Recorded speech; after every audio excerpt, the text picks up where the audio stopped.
Hey, Blue Demons, Courtney here from the Office of Student Involvement. Thank you so much for joining this session of Get to Know DePaul. Today I'm joined by Dr. Jean Jarsky, or more affectionately referred to as Veep Jean by our students, for our last session of Get to Know DePaul for this winter quarter. So, Jean, thanks so much for joining us today. Thank you, Courtney. It's great to be with you, and I hope students have enjoyed this series. It's always a lot of fun. Yeah, so as we get started here, if you're new to the stream or if by chance this is the first session you're catching, Get to Know DePaul is a series that we did in fall quarter and winter quarter for you to get to know different programs, offices, and services here at DePaul University. So all of our interviews can actually, or previously recorded interviews can be seen on the DEN, which is at go.depaul.edu/DEN, which is DePaul's digital engagement network. But as we dive into today's interview today, Jean, can you just tell us a little bit about you first? So tell us who you are, where you're from, things like that so our audience can get to know you. Sure thing, Courtney. Well, again, my name is Gene Jarsky. My last name's a bit of a challenge with the two Z's there, and that's why for students we've kind of made it a little more fun, and just Veep Gene is a better way to go about it at this point. But I have the privilege of serving as Vice President for Student Affairs at DePaul, and I'll get into that a little bit more. But I'm originally from Buffalo, New York, but I have spent most of my life in higher ed, working at different institutions. I've worked at public institutions, private institutions, small institutions, large institutions. Sometimes people pick up a little bit of a Southern accent in my talking, and that's because I spent 15 years in Texas, and I have a little bit of that Texas drawl. But coming here to Chicago to be in the heart of the Midwest in such a wonderful city and an amazing institution like DePaul University with a mission that we all really own and really feel in our hearts and believe in is something that's been really, really special. I'm in my 7th year now here at DePaul, and have the opportunity to not only be here with a great institution, but while I was originally from Buffalo, all of my immediate family has moved to the Chicago area over the last 20 years. And so it's nice to be here with them, to be in community with family, to be in this great city and in a wonderful institution like DePaul. Yeah, so Jean, a lot of our students may not know actually what a vice president for student affairs does, or really people at that level. I think they've probably seen your name on emails, perhaps have seen your social media, but I'm just curious if you can tell our students a little bit about what the vice president for student affairs does. I'm happy to do so. So obviously, within the university structure, you have the board of trustees as the senior most leadership for the institution, the president, and then there's the president's cabinet. And I have the privilege of being one of the vice presidents that serves on the president's cabinet. And we meet on a weekly basis. And in that particular capacity, my major purpose is to make sure student concerns and issues are brought to the table as the university administration is making decisions and making plans for the future. On a day-to-day basis, the Division of Student Affairs consists of 10 different offices that range from our adult, veteran, and commuter student affairs, the Office of Student Involvement, the Dean of Students, residential education, university counseling service, a variety of programs and services that are really here to do 3 things. Number 1, help students be successful academically. Number 2, to help them get engaged in the campus community. And number 3, to support them in any way that we can and remove barriers that might otherwise get in the way of their college education. Well, that's great. So in those 10 offices, I'm curious if you can talk a little bit about what the experience looked like for students this past quarter. Obviously, we know things were highly remote. Did student affairs keep our normal flow of things? And really, how did the student experience shift and change? Well, obviously, with this global pandemic, and most of our classes being online, there was a big shift in how we did things. But all of the offices within the Division of Student Affairs had a presence virtually, and many of them in person.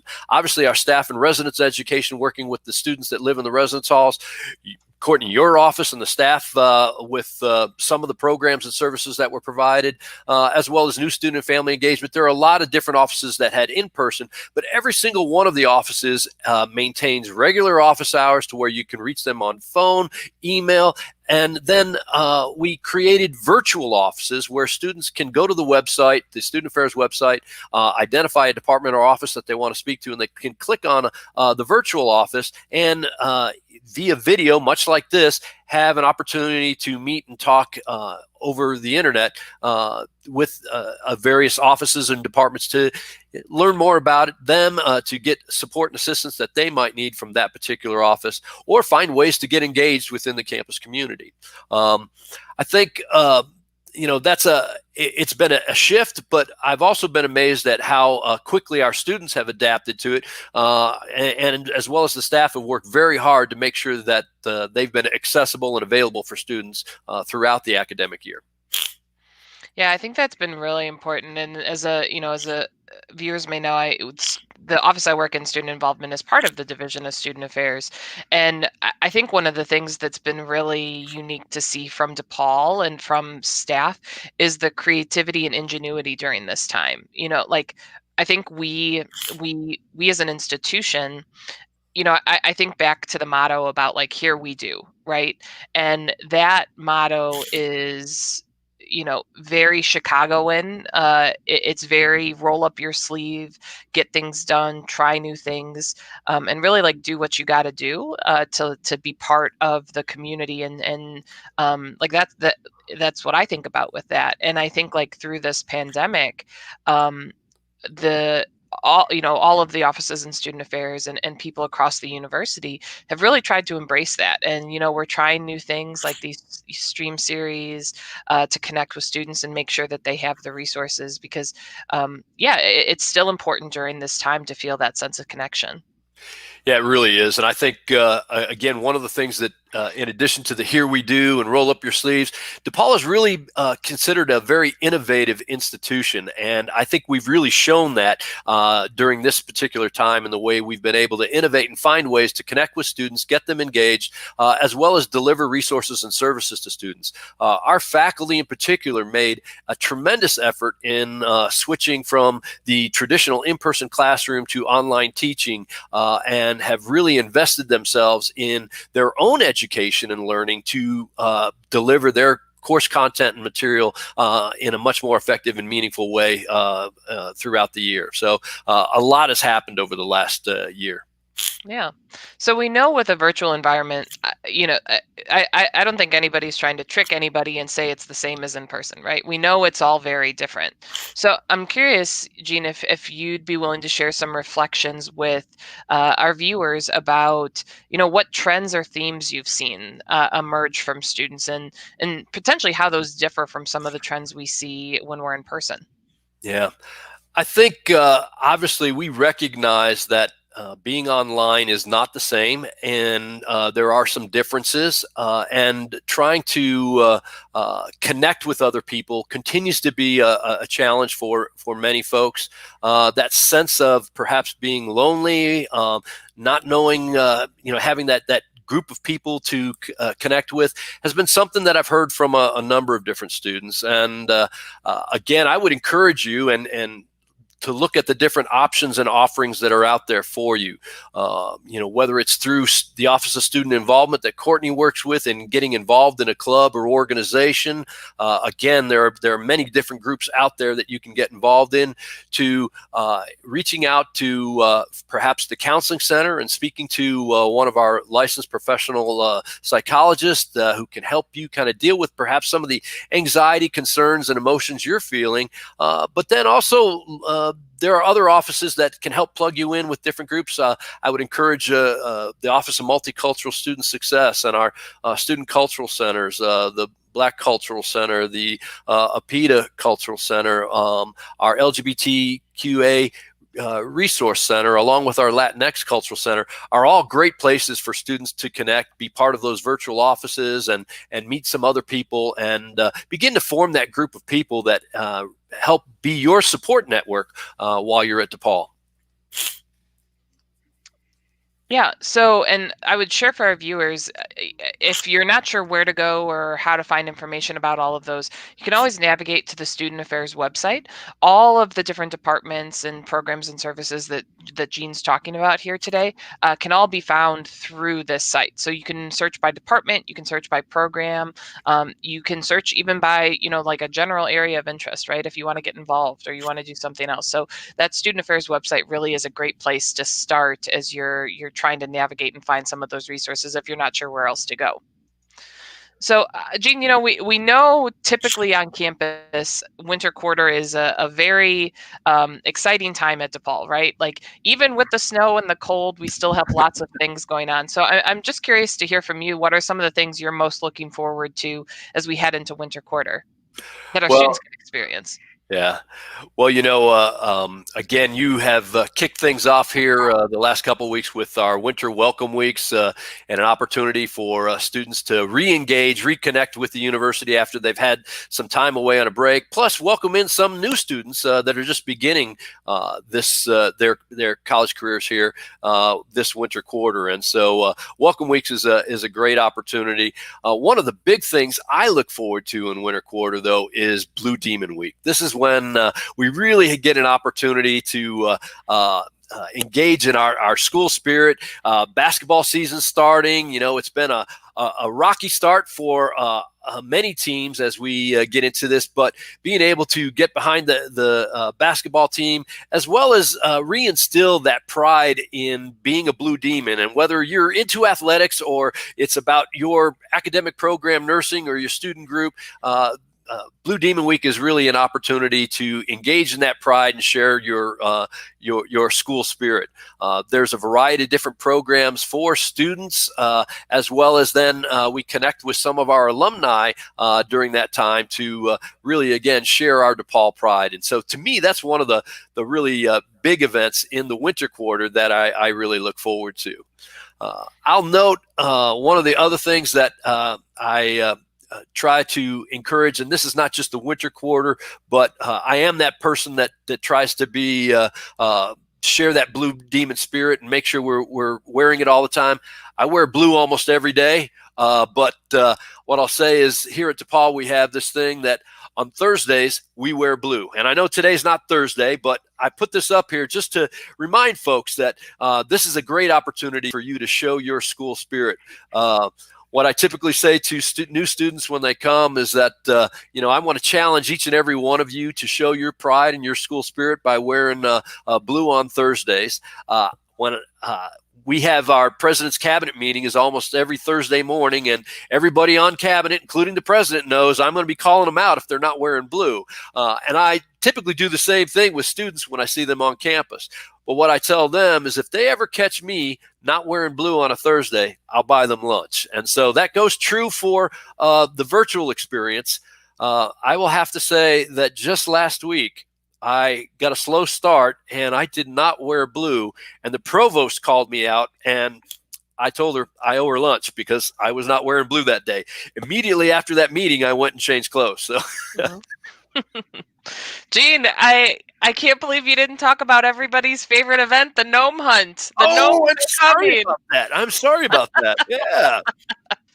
Yeah, I know the vice president's office typically has put one together too. We're doing we're continuing the Gnome Hunt virtually, so it's What I started still out, it started out, and the first time I heard it, I thought, what? We're doing what? yep. But it has taken off, and it has really become a DePaul tradition at this point, where, again, offices and student organizations have the opportunity to get a gnome and then decorate it in a way that represents them, their organization, or something about their office. And then those gnomes are hidden.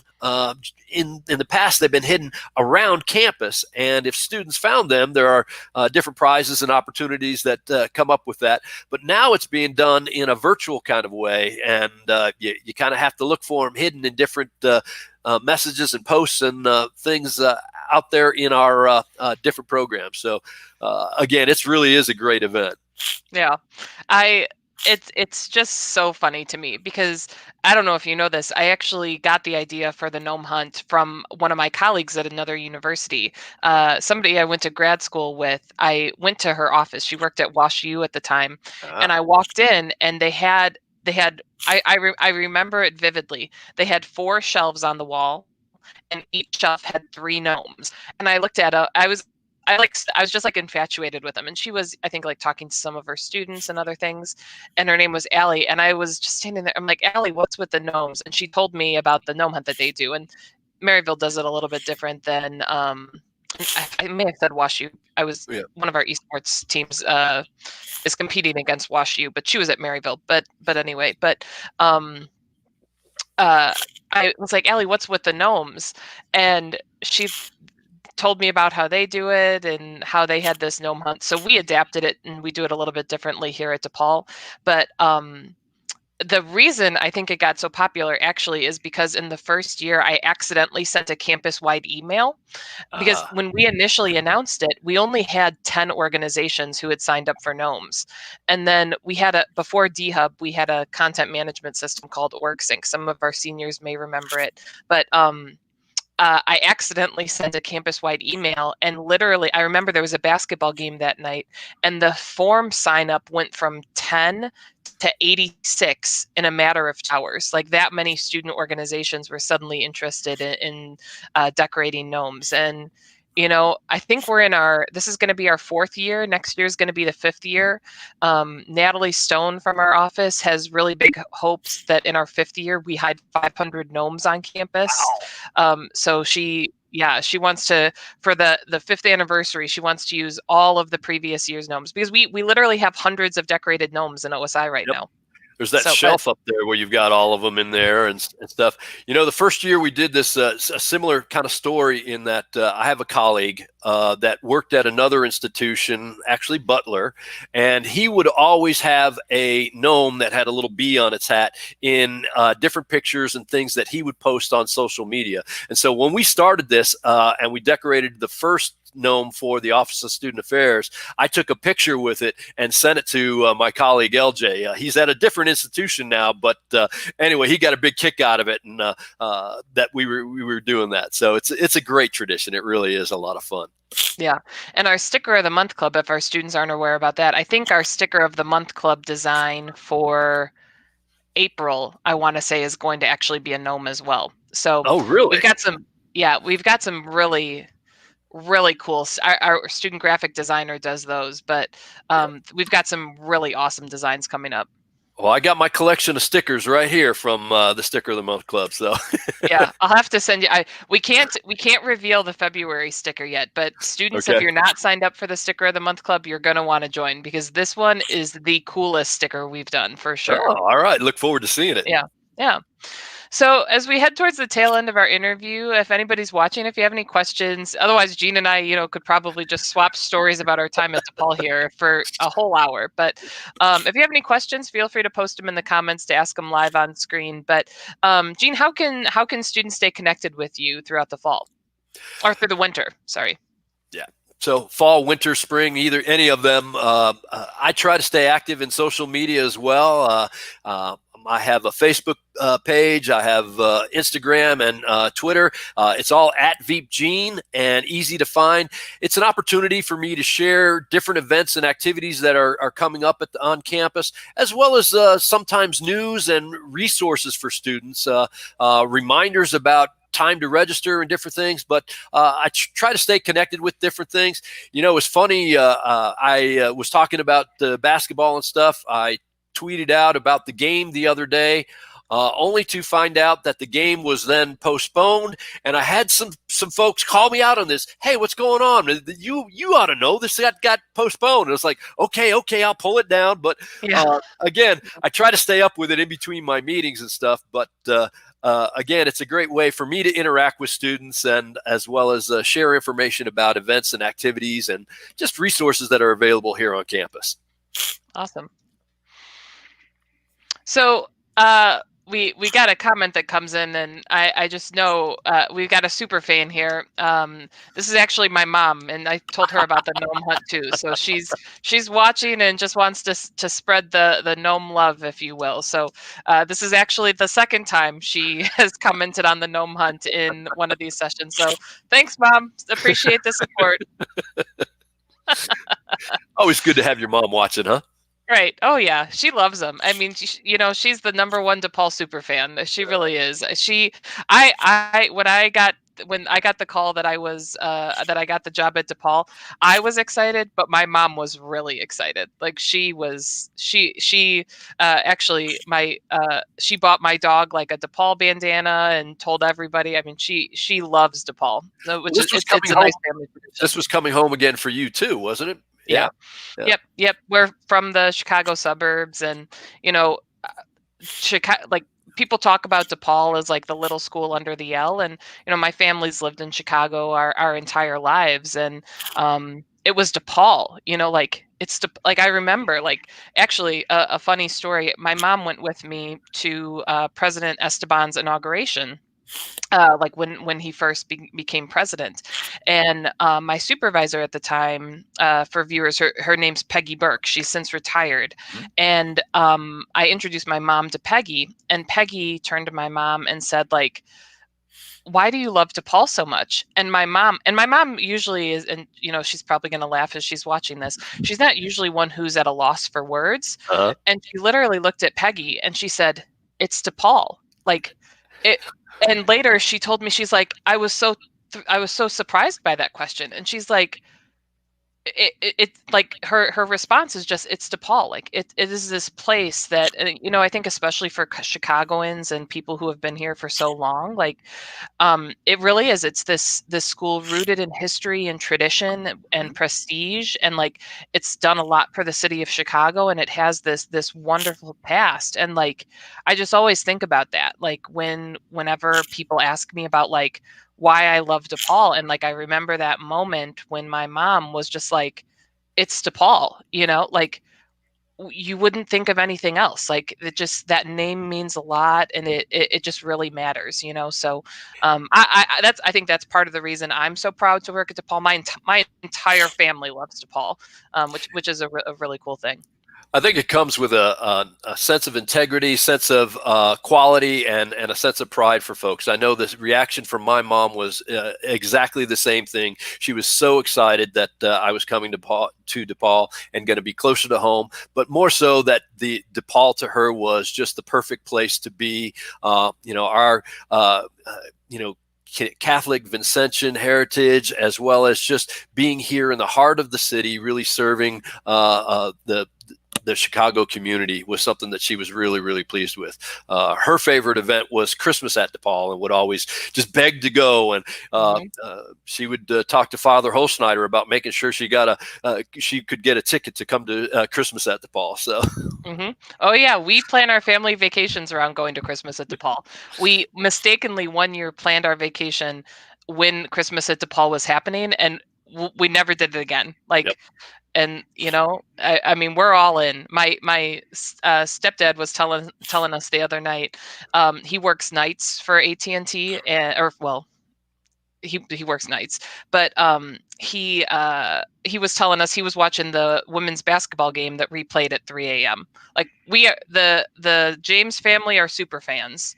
So uh, awesome, but awesome place, and awesome. It is a sense of family that once you become part of DePaul University. yeah.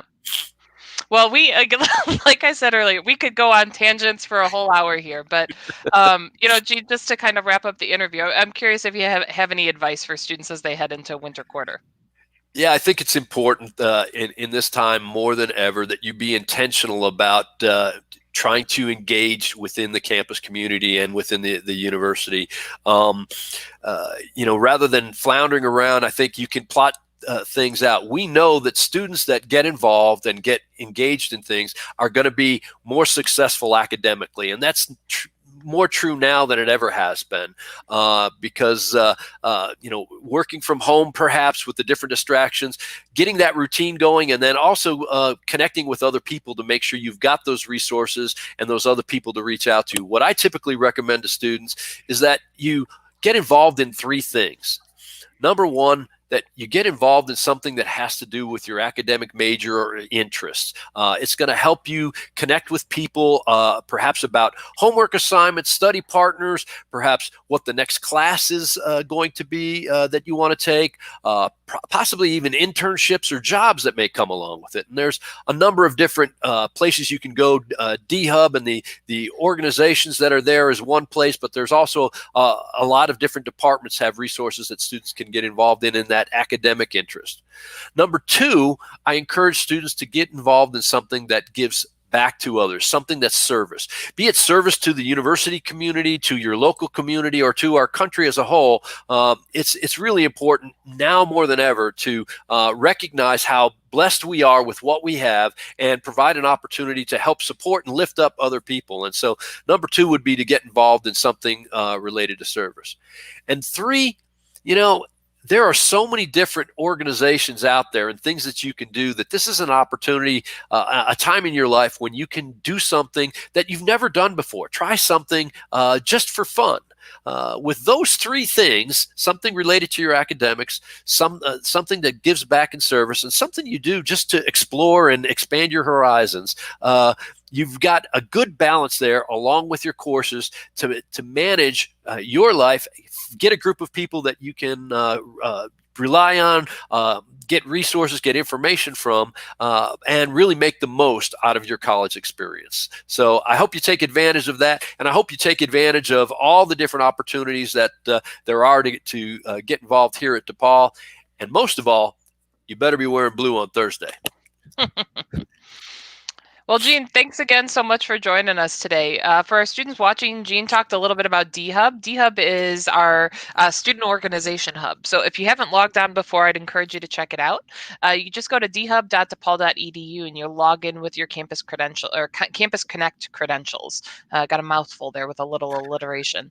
But yeah, so you can check out our 350 organizations. The thing that I'd share is if you didn't know, most of our organizations, in a normal year, we have about 350.